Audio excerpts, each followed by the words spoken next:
environmental films, and this wonderful and great information, but it's gorgeously shot. Obviously, thank you. Obviously, a credit to your background. You've done a lot of film work. You have a few awards to show for that too. And is it true you worked Animal Planet as well? A couple episodes. Is that true? Yeah, I did I did a wildlife series in South Africa about wildlife vets, which actually really helped because they taught me how to suture on a banana, and also wild animals. But I got to do it on a banana. But it came in handy when I had to suture a ewe for the first time, which is a female, a mother sheep. So the animal husbandry actually is not a brand new thing to you when you started on the farm. Well, yeah, I watched it on TV, like making TV about it. But I did know when I was in South Africa, I already knew that I was gonna. And I was there for 6 weeks. I knew already that we were gonna farm, and so I was like eating everything up that the wildlife vets could teach me. Right. So you were talking, because I was really at the beginning. I'm watching this thinking, maybe Molly didn't have the big lead because she was a foodie in the farm-to-table movement, and you were coming from LA, but you're doing wildlife photography and work, and so you. Yeah, I mean, I did spend in my 20s. I knew nothing about soil, but I worked on 2 farms when in my 20s. So I thought I knew farming because I knew how to drive a tractor and I knew how to build fence and I knew how to use a weed whacker, but I didn't know anything about how to rebuild soil that had been extractively farmed for 45 years. Yeah, and that's, of course, from the beginning to the end to watch that transformation just in the soil, just as you couldn't even get a pickaxe into it, the next thing you're just holding it up with, filled with worms. And it was white, I don't know if you can tell, but the soil was actually white. Yeah. It's really a medium with which to hold the plant up, and then they give, and this is not to point fingers at large, industrial ag, because we're all complicit in why it exists, right? But yeah, they just give it what it needs, and when you take it off of that's actually support system. The tree will go through a period of time where it's like an addict coming off a drug because it doesn't have the relationships with fungus and bacteria in the soil to actually find its nutrients. So it takes a while for it to kind of be able to live on its own, so to speak. Right, yeah. I saw one review talking about your film saying it's a biodiversity arc in a sea of monocrop farms. I love that line. That's amazing, but yeah, it's true. Yeah.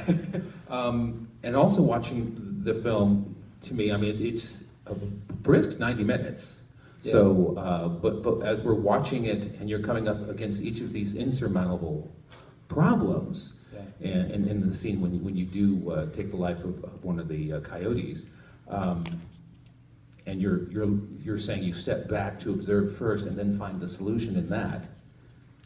That's amazing. In those circumstances, watch your crops fail because they're being devoured, watching your chickens being killed, and that's amazing that you were able to. Yeah, and I think that's the thing, like people ask what's changed, and I mean, we still have all the same problems. We have a lot more biodiversity to help prevent against epidemics of pests and disease, but you live with moderate amounts of all this stuff. But the thing that's changed for us is how we see it. In the beginning, it was like a massive failure, like you lose 350 chickens to a coyote and your crew thinks you're crazy and your neighbors think you're crazy. And so you're embarrassed. And that embarrassment then causes frustration, then anger, and then a quick reaction to cover embarrassment. And so now, in that moment of embarrassment, now we know it's all about trying to dissect the anatomy of the problem of the pest. What makes it live? What does it need to be healthy? And then how can we create influences of diversity that will take a couple pegs out of it? And it can't be one thing. We always try to find 3 solutions to every problem. Right. And sometimes it could take years, Like the barn owl boxes. Like I wish someone had told me, hey, if you're gonna buy this land, you should put up like 15 barn owl boxes. Why? Just trust me. Because it took 3 years for them to show up after we figured that out. And we spent $100,000 on labor to catch 9,000 gophers in 1 year. And when the barn owls showed up into the 6th or 7th year, 87 barn owls, right? They had 3 clutches in each box. They caught, at a minimum, 15,000 gophers for $700 in barn owl boxes, right? But we've lost that innovation because we've become reliant and complicit on chemicals and putting nature in a straitjacket, and the people that knew this stuff are far and few between, and they're out there, but like there's a million different cocktails and recipes that need to be passed on, and so we need to give farmers time and not shame them when they try to do things as idealistic as this. Yeah, that patience and observation, absolutely. On behalf of them, I thank you. Yeah. You know, that's what's amazing. Your wife and you have this amazing relationship with the stresses going. I mean, it probably isn't in the film but I wish I had that relationship with my wife. That just, you guys really work as a team. I have a secret, and his name's Robert. He's a really good couples therapist. We found him at year 3, because what's not in the film are the insane fights after Alan passed away of Molly and I both arguing a point of which neither of us knew what the hell we were talking about. And it almost broke us. It was really, it was pretty dreadful. And I realized that if I wasn't, I had to be complicit in allowing this couples therapist to buy a summer home so that Molly and I could live in one home.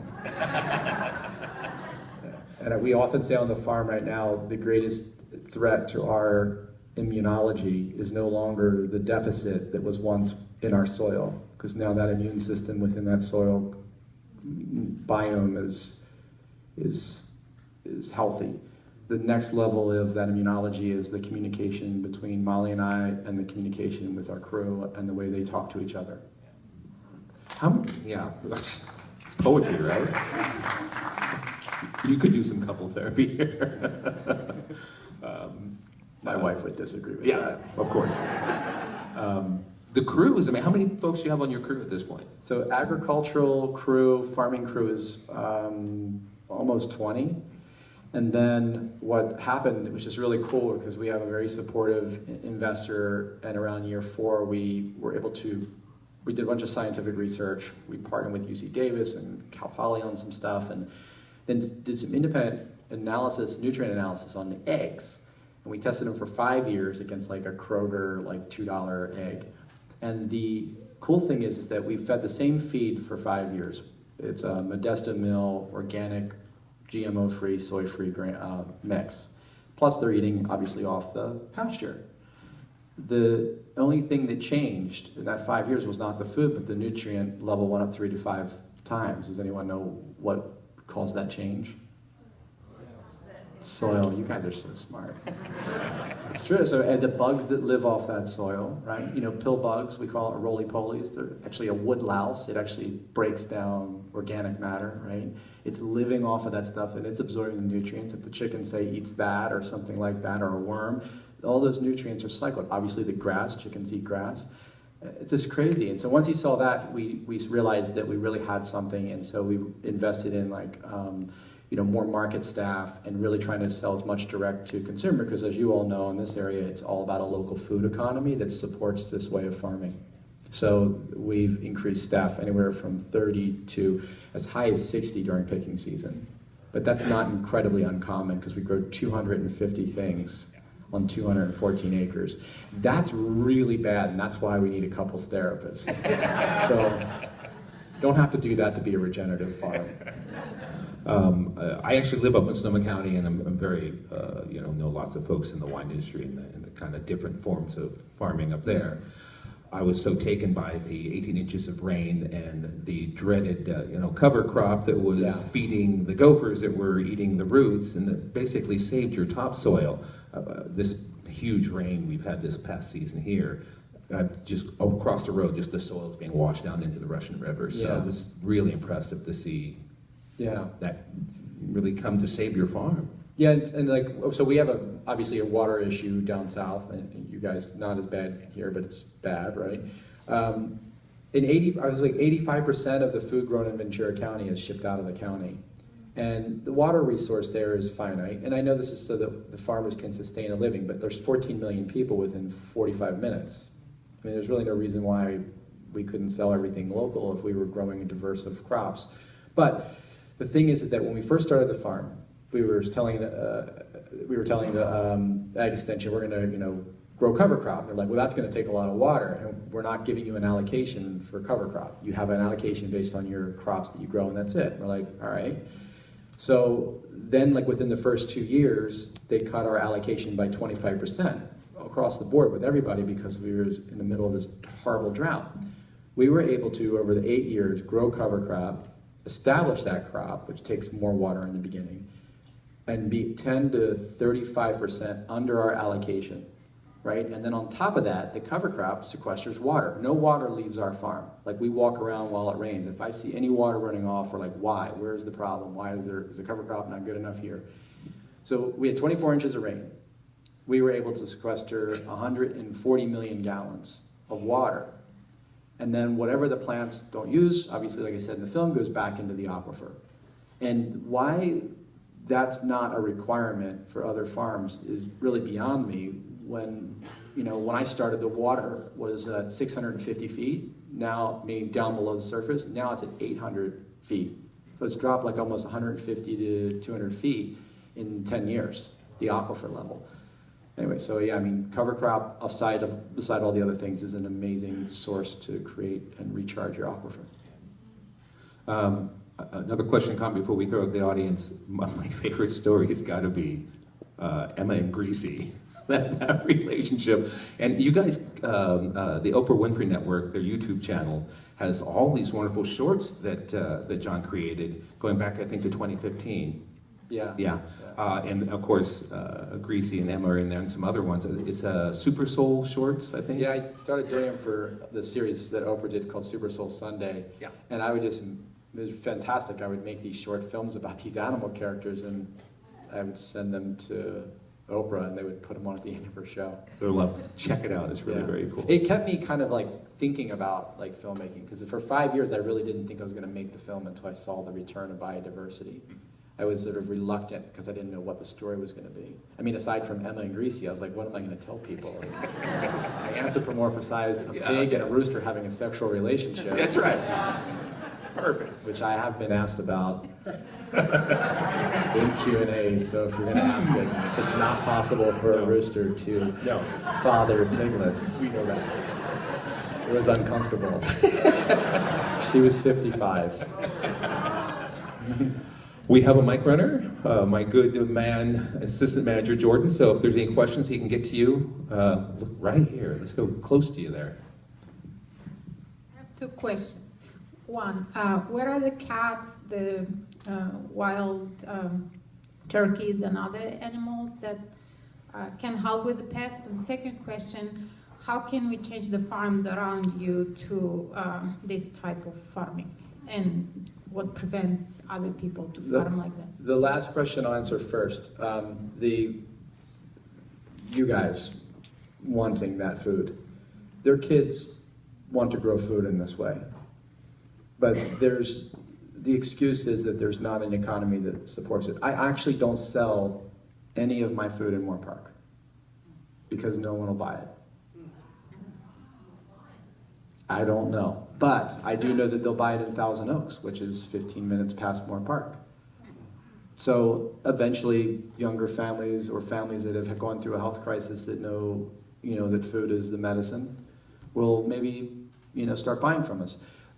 Not to say Moore Park citizens don't want to support it. It's just not prevalent in that area. But I think ultimately, the way you vote with your dollars supporting farmers markets and asking questions of your farmers is important. Question? Go ahead and raise your hand. You'll bring the mic to you. Here he goes, right here, in the middle there. Go ahead and use the mic and we'll be able to hear you. Right there. Oh. Hi. I'm wondering if you're aware of how much effect this has had in other farms taking up your techniques anywhere.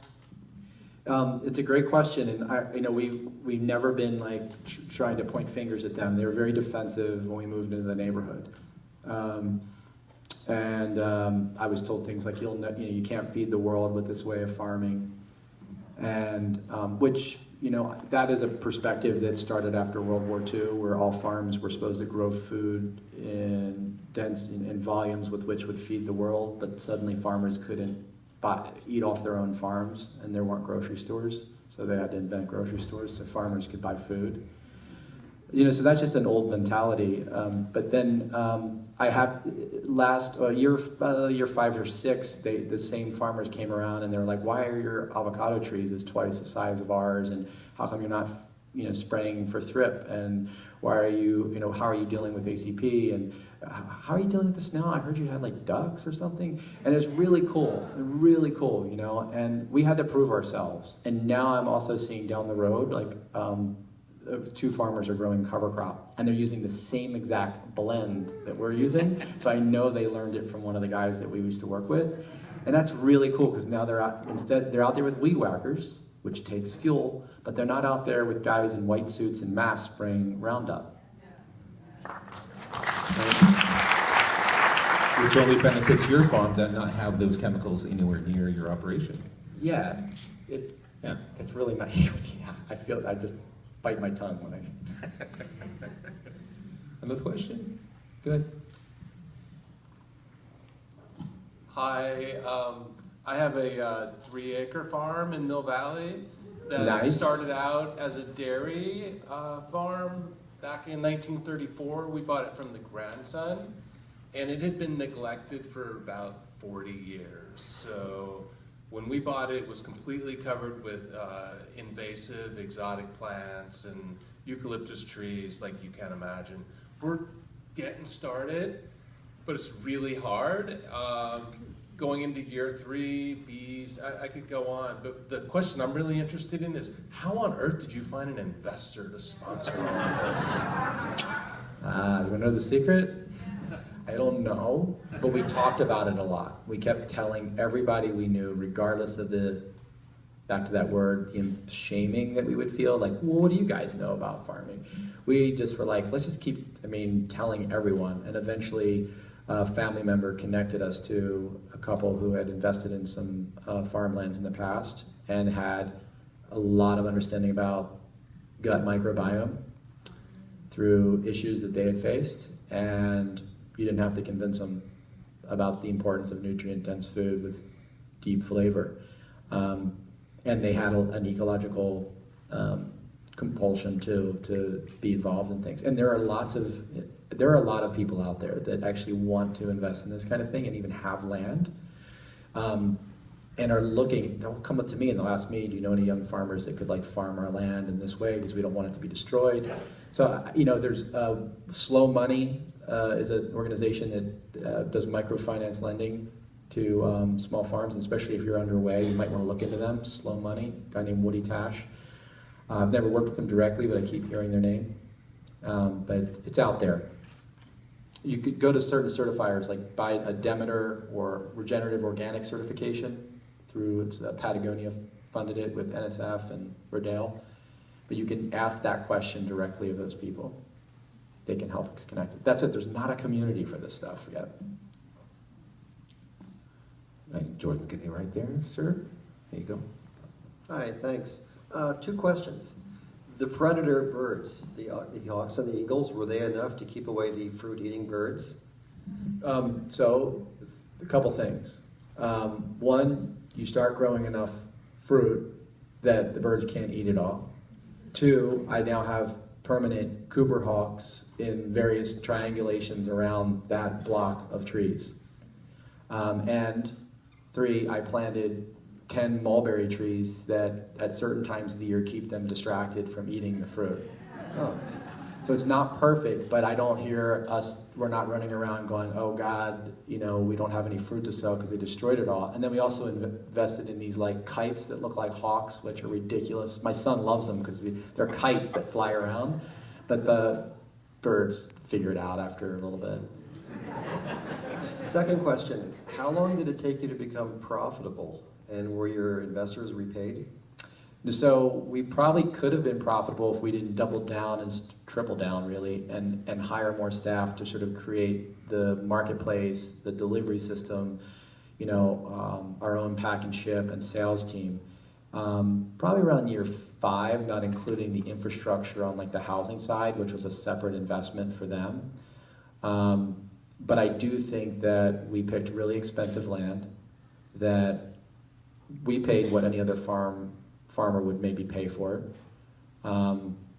But we had expectations to grow food using the soil. And so we had to take 5 years to reinvest the money that was robbed from the bank of that soil in order to grow food cheaply. So after 5 years, we were where we really should have been if we had picked better land. The good thing is we're super close. You know, we're 45 minutes from 12 million people between LA and Santa Barbara, maybe 14. That's incredible, but that costs money to be close to that kind of, you know, population. And there wasn't a whole lot of rain for 8 years. And that really hurt. That was expensive. Right in the back there. Hi. Thanks so much for making this amazingly put together film and also doing the farming that you've done. It's very inspiring. A lot of respect for what you've done. I have 2 questions, if we can get to 2. One is about fire. As we increasingly, it's clear that we're going to have to repeatedly plan for fire and mitigate it as much as possible. I'm curious what your long-term planning is around that and mitigating fire risk at your land. And I realize that with cover crops, everything is site-specific, but I'm super curious what cover crops those other farms are working with, or what cover crops have been working well for you over the years. Gosh, we have so many. It's such a specific question based on your needs, but ultimately a mix of grasses and legumes. But I also have certain mixes that I use that are good for sheep. You know, like, you know, chicory is high in tannins, and so it's like a natural dewormer for sheep. So that's not necessarily something I would recommend for everybody. But you want that mix of, like, you know, legume, like a pea, clover, vetch, you know, mixed with certain grasses growing at the height that you want for your sprinklers and the crop that you're growing them under. There's so many variables in this. So there's not a one-size-fits-all approach. And I've tried 15 different mixes, and I've got 3 or 4 mixes that I use in different spots on the farm. The other thing about fires, I don't really know the answer to the question. I mean, we cut down, if there's a lot of, you know, mustard growing somewhere that's dead, we cut it down during fire season, but we're as susceptible to as anyone else. And it really just needs to come from that north-northeast direction where those Santa Anas blow from, and then we would be in the path. But, you know, we've practiced evacuating the animals to pastures that are safer. So many times we've at least gotten that part down. You know, the winds blowing through, they're insane. So Yeah. it's coming from the wrong direction. What are you going to do? I know up in Napa and up in Sonoma County in the 2017 wildfires, the vineyards acted like fire breaks in a way. Yeah. You know, so Because, yeah, I mean, we would irrigate in advance, knowing that there's a fire, and try to put as much water up in the leaf as possible and then it's like a blowtorch. I mean, eventually it goes through it. But, you know, I mean, Paradise was an incident. There's tons of pine up there, and it was dense. It was a different deal. Eucalyptus trees, we have a ton of those. They're like Roman candles. And then they launch embers for like a quarter mile, half a mile. All right, Jordan, give us another question. I have 2 questions too. My first one is, can you talk a little bit, and it's the big one, can you talk a little bit about how you filmed this? You know, at what point did you know that you were really making a movie, and how did you set up with other camera people besides yourself? Okay, so thank you. I had a lot of, not a lot, I had 4 interns that came through the farm over the first 4 or 5 years. And it seems like everybody knows how to, like, run a camera now. And they were interested in it, and one of them specifically had gone to film school. And so I would put them on different projects. And a lot of it was shot with, like, the 5D in the beginning and an iPhone or a GoPro camera. And for the first 5 years, I didn't really know I was going to make a full-length feature film. I was resistant to the idea because I'm like, what is the story? Is this even going to work? And what am I going to say? I don't want to teach soil science. You know, I'm not the expert in this stuff. But at year 5, I saw the return of this biodiversity, and I realized that I had been capturing all these players that I didn't know their value until then. Right? And so then I became overwhelmed by this story that I saw, like, in a flash, and I felt like the only thing I could do is just mess it up. Like, it's all right there. And because it was so complicated until that year 5. And then we spent the next 3 years really getting serious about filling in the holes and capturing the moments that, we had really missed. But I was seeing the rhythm. I knew where that Cooper's hawk was going to, nest next year. I watched Greasy and Emma do that ritual 30 times before I finally filmed it, of them going to sleep at night. I happened to be there the night that he got kicked out, but that was just coincidence. So I was seeing these things reoccurring, and then, we took months and months just to capture the honeydew coming from the backside of an aphid. I almost drove one of my 23-year-old interns to an institution because he was like, why is this so important? I'm like, it's everything. And so that's the thing. And I knew that to capture it, to tell this story, to have it be as fantastic, no one had ever had the time or would spend 8 years inside the engine of the story as a cameraman, given that time. That was a gift and a debt that I felt I owed back to the world, because when was that going to happen again?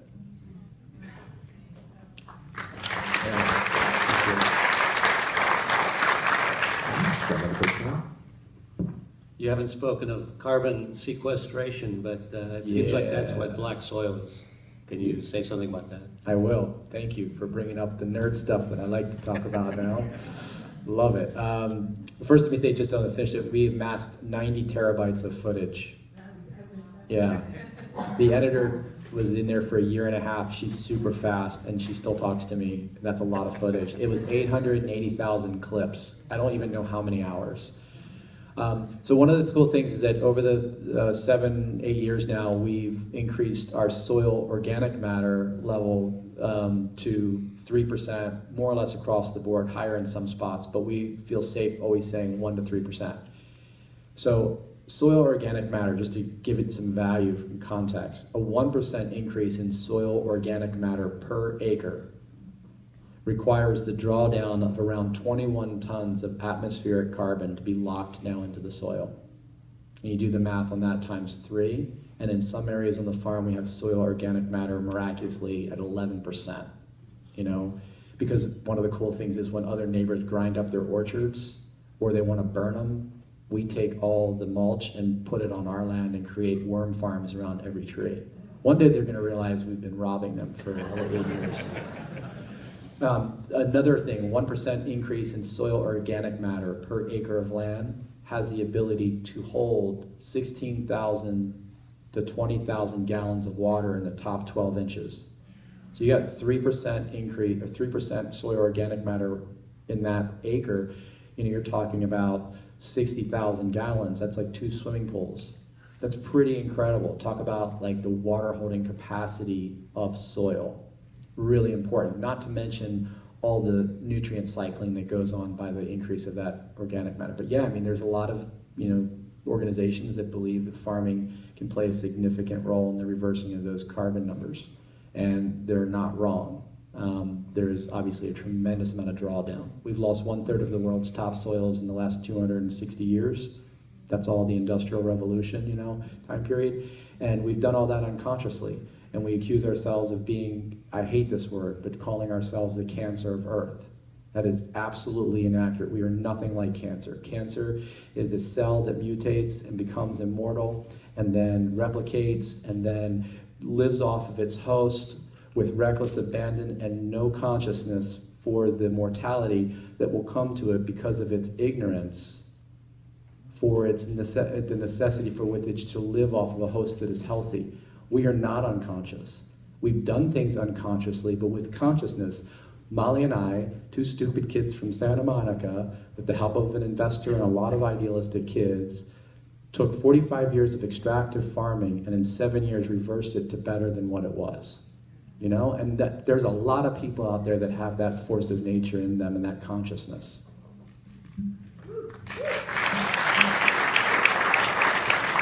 So we probably have time for 2 or 3 more questions. How many hours a week do you work? A lot more than when I was a filmmaker.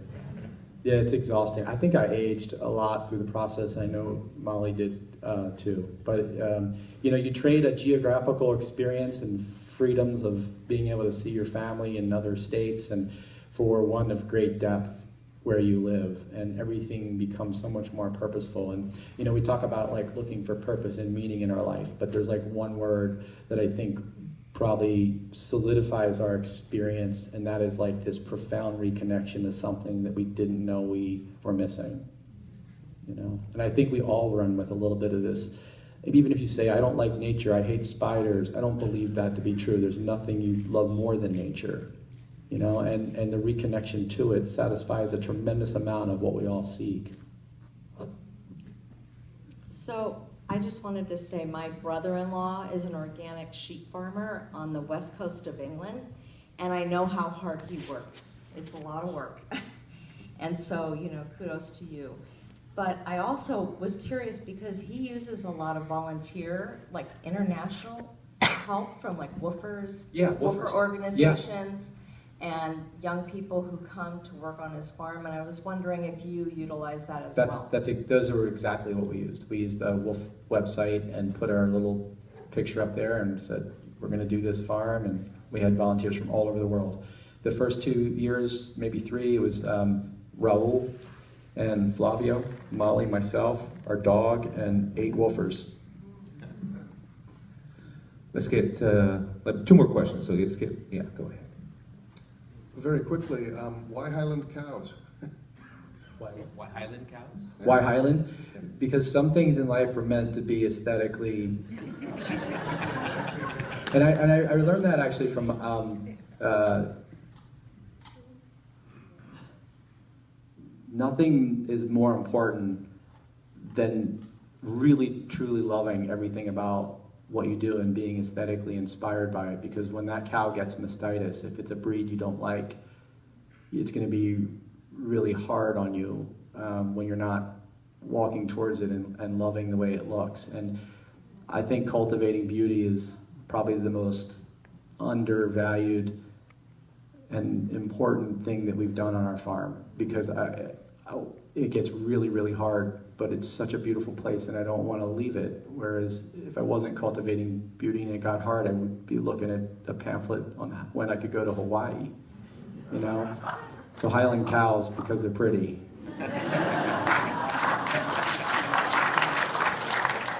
That's great, and I think I speak for everybody here in that we don't want you to keep farming. We want more movies. That's a hell of a good movie. Thank you very much. Thank you very much. I'll talk with my therapist and my wife about that. Let's get one more question. Right down here, Jordan.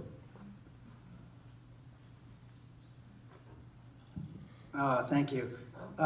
So a friend of mine who farms in Sequim, Washington, he's been there maybe 60 years, Nash Huber, an amazing organic farmer, once told me that it takes 8 to 10 years to grow a farmer.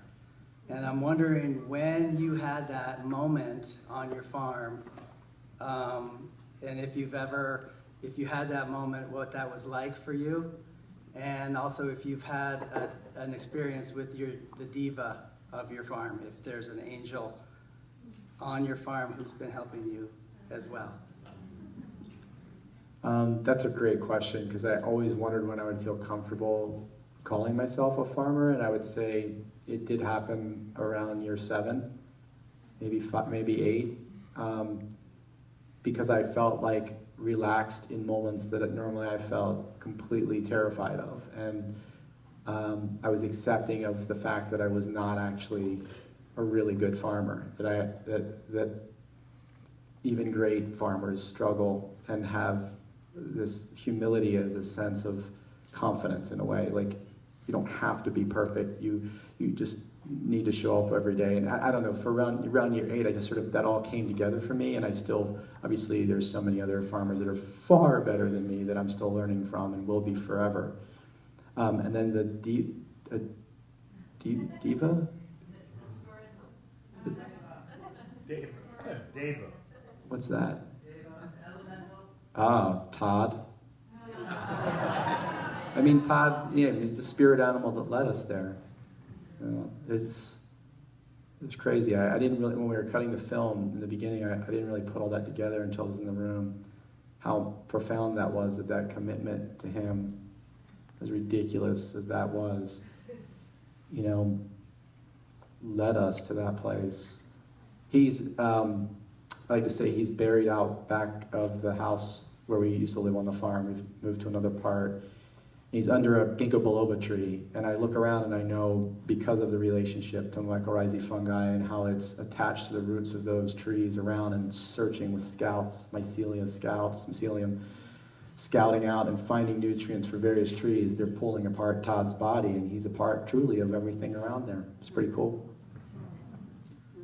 So this film is opened wide everywhere. We'll continue showing here at the Rafael. It's getting massive reviews. Yeah, I think the Chronicle said this is the best film of the year so far. We'll take that. Yeah. So thank you so much for doing this. Thank you so much. I would be remiss not to say that if you have like a MySpace account or something like that, that my executive producer, Lori David, will kill me if I don't say this, but please tell your friends, bring your kids back to see the film. Use Instagram. We're on Instagram. Tell us what you thought too. We'd love to connect with you all and come on down and see the farm sometime. But thank you so much. This was really great. Thank you. Thank you, folks.